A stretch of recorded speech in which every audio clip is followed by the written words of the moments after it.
നമ്മുടെ വണ്ണം കുറയ്ക്കാനായിട്ട് അത്ഭുതകരമായിട്ടുള്ള കഴിവുണ്ട്. അപ്പം നമ്മൾ ഭക്ഷണത്തിന് മുൻപ് മരുന്ന് പോലെ കഴിക്കേണ്ട ചില സാധനങ്ങളാണ് ഈ പറഞ്ഞതെല്ലാം.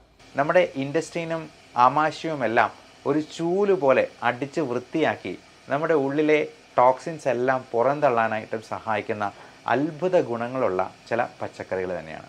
നമ്മുടെ ഭക്ഷണത്തിൽ ഇത്തരത്തിൽ ശ്രദ്ധിക്കാൻ പറ്റില്ല എന്നുണ്ടെങ്കിൽ നമ്മൾ എന്താണ് ചെയ്യേണ്ടത്?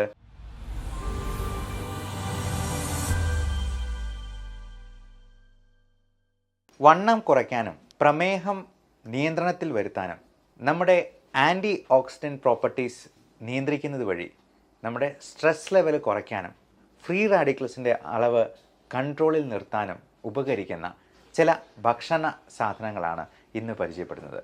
അത് പച്ചക്കറികൾ മാത്രമാണ്. വെജിറ്റേറിയൻസ് ആയിട്ടുള്ള എല്ലാവർക്കും പരീക്ഷിക്കാവുന്ന സംഗതിയാണ്. അപ്പോൾ ഇതിൽ ഏറ്റവും പ്രധാനമായിട്ടും പറയാനുള്ളത് നമ്മുടെ കുക്കുംബർ തന്നെയാണ്. കുക്കുംബർ എന്നാൽ കക്കിരിക്ക, എല്ലാവർക്കും അറിയാവുന്ന സാധനം തന്നെയാണ്. കുക്കുംബറിന് നമ്മുടെ വണ്ണം കുറയ്ക്കാനായിട്ട് അത്ഭുതകരമായിട്ടുള്ള കഴിവുണ്ട്. അപ്പം നമ്മൾ ഭക്ഷണത്തിന് മുൻപ് മരുന്ന് പോലെ കഴിക്കേണ്ട ചില സാധനങ്ങളാണ് ഈ പറഞ്ഞതെല്ലാം.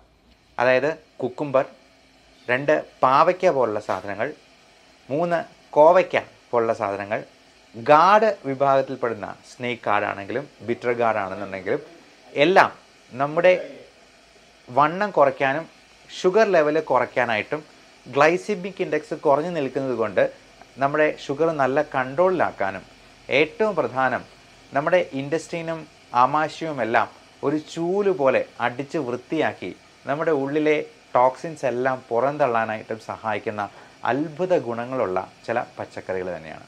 അതേപോലെ നല്ല ബ്രൈറ്റ് കളറുള്ള ടൊമാറ്റോ, ബീട്രൂട്ട് തുടങ്ങിയ സാധനങ്ങളും മാതള നാരങ്ങ പോലുള്ള സാധനങ്ങളും അധികം മധുരമില്ലാത്ത പഴങ്ങളുമൊക്കെ നമുക്ക് ഇത്തരത്തിൽ നമ്മുടെ വണ്ണം കുറയ്ക്കാനും സഹായിക്കുന്ന ഒന്നാണ്. പലപ്പോഴും ഇത് നമുക്ക് ഭക്ഷണത്തിൻ്റെ കൂടെ കഴിക്കാനൊക്കെ അതിന് വലിയ ടേസ്റ്റൊന്നും ഇല്ലാത്തത് കൊണ്ട്, പാവയ്ക്കൊക്കെ ആണെങ്കിൽ കയ്പും കൂടെ ഉണ്ട്, അതുകൊണ്ട് കുട്ടികൾക്കും മുതിർന്നവർക്കും തന്നെയും ഇതൊക്കെ കഴിക്കാൻ ഭയങ്കര മടിയാണ്. അപ്പോൾ ഇങ്ങനെയുള്ള ആളുകൾക്ക് എന്ത് ചെയ്യാൻ പറ്റും? നമ്മൾ ആദ്യം പറഞ്ഞ പോലെ മരുന്ന് പോലെ കഴിക്കേണ്ട സാധനമാണ്. ഈ മരുന്ന് നമുക്ക് ഇഷ്ടമുണ്ടായിട്ട് കഴിക്കുന്നതല്ല, ഗുളികയെല്ലാം നമ്മൾ വിഴുങ്ങിക്കളയാണ് ചെയ്യുന്നത്. ഇതേപോലെ ഈ ഫൈബർ കണ്ടൻറ്റ് കൂട്ടുന്ന തരത്തിലുള്ള മരുന്നുകൾ പോലും ഇന്ന് മോഡേൺ മെഡിക്കൽ സയൻസിൽ തന്നെ അവൈലബിൾ ആണ്. ആൽഫ സൈക്ലോഡെക്സ്ട്രിൻ എന്ന് പറയുന്ന ഒരു മോളിക്യൂളുണ്ട്. അതേപോലെ ഈ ജിൻസങ് സീഡ് എക്സ്ട്രാക്ട്, ഗ്ലൂട്ടങ് എക്സ്ട്രാക്ട് തുടങ്ങിയ മരുന്നുകൾ അടങ്ങിയിട്ടുള്ള മോഡേൺ മെഡിസിനിൽ തന്നെ ടാബ്ലറ്റ്സ് ഫോമിൽ ഇത് അവൈലബിൾ ആകുന്നതാണ്. ഭക്ഷണത്തിന് മുമ്പ് നമുക്ക് വെള്ളത്തിൽ അലിയിച്ചു ചേർത്ത് കുടിക്കാവുന്ന രീതിയിലുള്ള പൗഡറായിട്ട് സാഷേ ഫോമിലുണ്ട്. അതേപോലെ നമുക്ക് എഫർവെസൻ ടാബ്ലറ്റ് ആയിട്ടുള്ളതുണ്ട്, ഇട്ട് കഴിഞ്ഞാൽ അലിഞ്ഞ് ചേർന്നിട്ട് അത് കുടിക്കാവുന്നത്. അപ്പോൾ ഇതിനോടൊപ്പം നമ്മളൊരു 3 ഗ്ലാസ് വെള്ളം കൂടെ കുടിക്കുക. ഒരു ഗുളികയും ഇതുപോലെ തന്നെ ഈ ഫൈബർ കണ്ടൻറ്റ് കൂട്ടുന്ന നമ്മുടെ ഈ ഇൻറ്റസ്റ്റിനെ എല്ലാം ഒരു ചൂല് പോലെ അടിച്ച് വൃത്തിയാക്കുന്ന തരത്തിലുള്ള ഫൈബർ കണ്ടൻറ്റ് കൂട്ടുന്ന രീതിയിൽ ടാബ്ലറ്റ് ഫോമിലുണ്ട്. നമുക്ക് പലപ്പോഴും ഈ പച്ചക്കറികളൊക്കെ വാങ്ങിച്ച് ഉണ്ടാക്കി അതെല്ലാം ക്ലീൻ ചെയ്ത് കറി വെച്ച് ഉപയോഗിക്കുക എന്ന് പറയുന്നത് പലർക്കും പ്രാക്ടിക്കൽ ആകാതെ പോകും. നമ്മുടെ ബിസി ഷെഡ്യൂളിൽ അത് പലപ്പോഴും നടക്കാതെ വരും. ഫലം എന്താണ്? നമ്മൾ ഈ ചോറ് തന്നെ കഴിച്ച് വിശപ്പെടുക്കാൻ ശ്രമിക്കും. അത് നമ്മുടെ വണ്ണം വീണ്ടും വീണ്ടും കൂട്ടാനായിട്ടും ഇടയാക്കും. ഇനി നമ്മുടെ ഭക്ഷണത്തിൽ ഇത്തരത്തിൽ ശ്രദ്ധിക്കാൻ പറ്റില്ല എന്നുണ്ടെങ്കിൽ നമ്മൾ എന്താണ് ചെയ്യേണ്ടത്?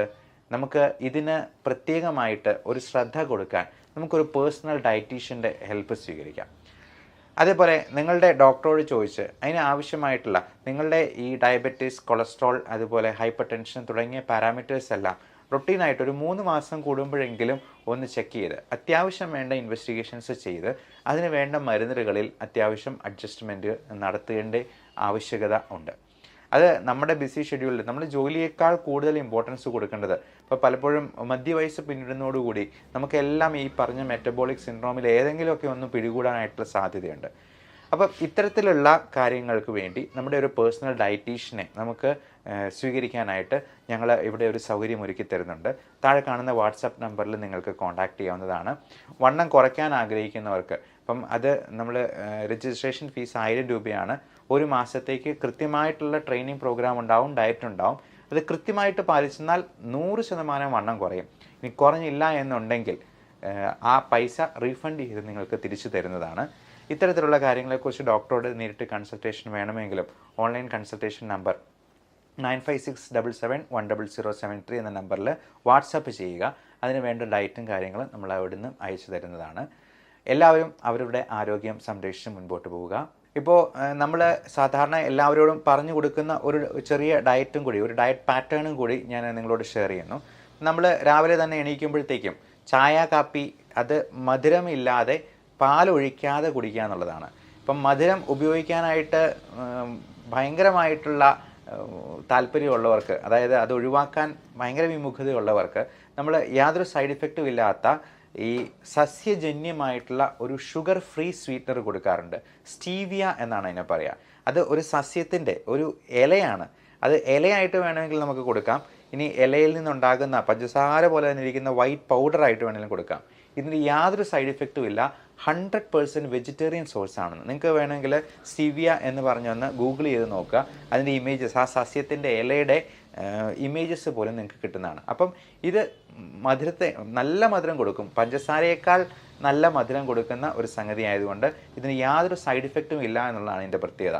നമ്മൾ ഈ പഞ്ചസാര ഒരു മാസം ഒഴിവാക്കിയെന്നാൽ തന്നെ നമുക്ക് എത്ര കാലറി ലാഭിക്കുക. ഒരു ദിവസം തന്നെ പഞ്ചസാരയിലൂടെ നമ്മുടെ ഉള്ളിൽ ചെല്ലുന്ന കാലറി ഒരു 300-400 വരെ ആയിരിക്കാൻ സാധ്യതയുണ്ട്. അപ്പോൾ ഈ ഓണം കഴിഞ്ഞതോടുകൂടി പായസമൊക്കെ കുടിച്ച് തന്നെ നമ്മുടെ 4-5 കിലോ കൂടിയിരിക്കാൻ സാധ്യതയുണ്ട്. അപ്പോൾ മധുരമില്ലാത്ത ഒരു ചായ അല്ലെങ്കിൽ കാപ്പി അത് ഒരു ഗ്ലാസ് നമുക്ക് കുടിക്കാവുന്നതാണ്. പാല് ഉപയോഗിക്കരുത് എന്ന് പ്രത്യേകം ഓർമ്മിപ്പിക്കുന്നു. ഇനി അഥവാ പാല് ഒരു തവണ ഉപയോഗിക്കുവാണെങ്കിൽ പോലും അത് ഫാറ്റ് ഫ്രീ അല്ലെങ്കിൽ ടോൺഡ് മിൽക്ക് ഉപയോഗിക്കാനായിട്ട് ശ്രദ്ധിക്കുക.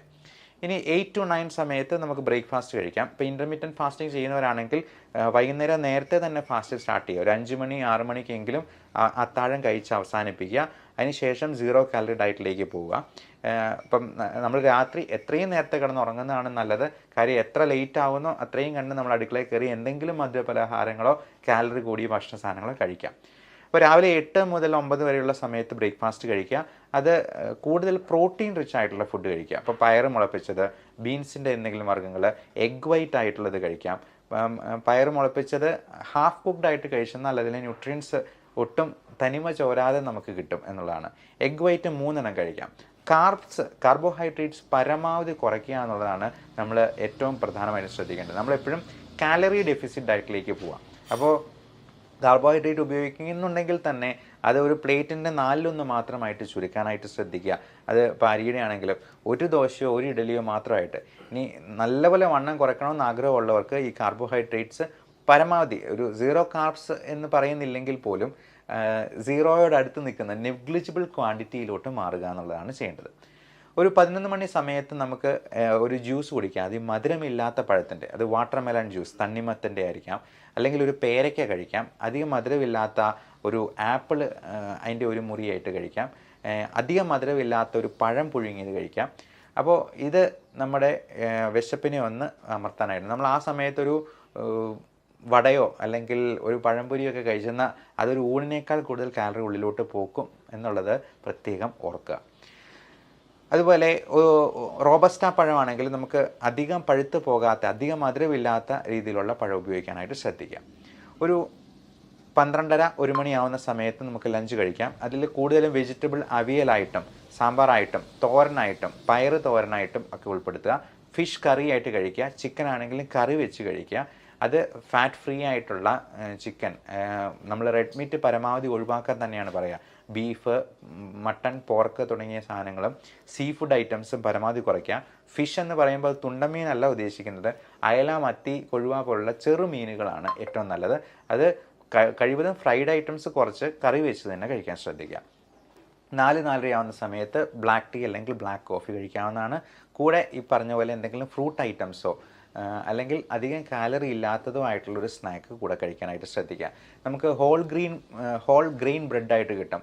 നല്ല തവിടോട് കൂടിയ, ഇപ്പം മില്ലറ്റ്സ് പോലുള്ള ധാന്യങ്ങൾ കൊണ്ടുള്ള, ചോളം പോലുള്ള അതുകൊണ്ടുള്ള പുട്ടോ ദോശയൊക്കെ ഉണ്ടാക്കി അതിൽ നല്ല തവിടുണ്ട് എന്നുള്ളത് കൊണ്ട് തന്നെ അതിലെ കാലറി കണ്ടന്റ് വളരെ കുറവായിരിക്കും. പണ്ടൊക്കെ ഈ മൂത്ത കുട്ടികൾ ഇളയ കുട്ടികളോട് പറയായിരുന്നു, നിന്നെ തവിട് കൊടുത്ത് വാങ്ങിച്ചാണെന്ന്. പക്ഷേ ഇപ്പോൾ അവരോട് തിരിച്ചു പറഞ്ഞുള്ള തവിടിന് കൂടുതൽ പോഷകമൂല്യമുണ്ട്, തവിടിന് ഒരുപാട് ആൻറ്റി ഓക്സിഡൻറ്റ് പ്രോപ്പർട്ടീസ് ഉണ്ട്, അതുകൊണ്ട് തവിടാടാ അരിയേക്കാൾ കൂടുതൽ നല്ലത് എന്ന് വേണമെങ്കിൽ തിരിച്ച് വീമ്പ് പറയാം. 7 മണി മുതൽ 8 മണി വരെയുള്ള സമയത്തെങ്കിലും നമ്മൾ അതിനോടകമെങ്കിലും ഡിന്നർ കഴിച്ച് തീർക്കാനായിട്ട് നോക്കുക. ഇപ്പം ജോലിയൊക്കെ കഴിഞ്ഞ് പോയിട്ടുള്ളവർക്ക് 7 മണിയോടുകൂടിയേ ഡിന്നർ കഴിക്കാൻ പറ്റുള്ളൂ എന്നുള്ളതുകൊണ്ടാണ്. ഇൻ്റർമീഡിയൻറ്റ് ഫാസ്റ്റിംഗ് ചെയ്യാൻ പറ്റുവാണെങ്കിൽ ഒരു 5 മണി 6 മണി മാക്സിമം അതിനോടകം ഭക്ഷണം കഴിച്ച് അവസാനിപ്പിക്കാനായിട്ട് ശ്രദ്ധിക്കുക. അതിനുശേഷം ഇപ്പം വെള്ളമായിട്ടോ അല്ലെങ്കിൽ ഗ്രീൻ ടീ ആയിട്ടോ നമുക്ക് കുടിക്കാവുന്നതാണ്. ബ്ലാക്ക് ടീയോ ബ്ലാക്ക് കോഫിയോ രാത്രിയിലത്തേക്ക് കഴിച്ചെന്നാൽ നമുക്ക് ഉറക്കം കുറഞ്ഞു പോകാനുള്ള സാധ്യതയുണ്ട്. ഇനി വേറൊരു ചെറിയ ഒരു ടിപ്പ് കൂടി പറയാം. നമുക്ക് ഉറക്കം ഉണ്ടാകാനായിട്ടുള്ള പല മരുന്നുകളുണ്ട്. ഈ അലർജിയുടെ ലിവോസിട്രസിൻ മുതൽ പല പെയിൻ കില്ലേഴ്സിനും മറ്റ് പല മരുന്നുകൾക്കും ഉറക്കം വരുന്ന ഒരു സൈഡ് ഇഫക്റ്റ് ആയിട്ടുണ്ടാകും. നമുക്കതിനെ പോസിറ്റീവായിട്ട് ഒന്ന് മോഡിഫൈ ചെയ്ത് ഉപയോഗിക്കാം. കാരണം നമുക്ക് ഈ മരുന്നുകളെ ഒരു 5 മണി 6 മണി സമയത്ത് കഴിച്ച് കഴിഞ്ഞാൽ ഒരു 8 മണി 9 മണി ആകുമ്പോഴത്തേക്കും നമുക്ക് നല്ല ഉറക്കം വരും. അപ്പോൾ നേരത്തെ കിടന്നുറങ്ങിയെന്നാൽ നല്ല ഉറക്കം കിട്ടിയെന്നാൽ നമ്മുടെ വണ്ണം കുറയ്ക്കാനായിട്ടും സ്ട്രെസ് ലെവൽ കുറയ്ക്കാനായിട്ടും സഹായിക്കും എന്നും കൂടി ഒരു ടിപ്പായിട്ട് പറഞ്ഞുകൊള്ളുന്നു. Everyone take care of your health. Love and regards, Dr. Bibin Jose, Padma Medical Center, Pala, Kanjirappalli and Sultanbur.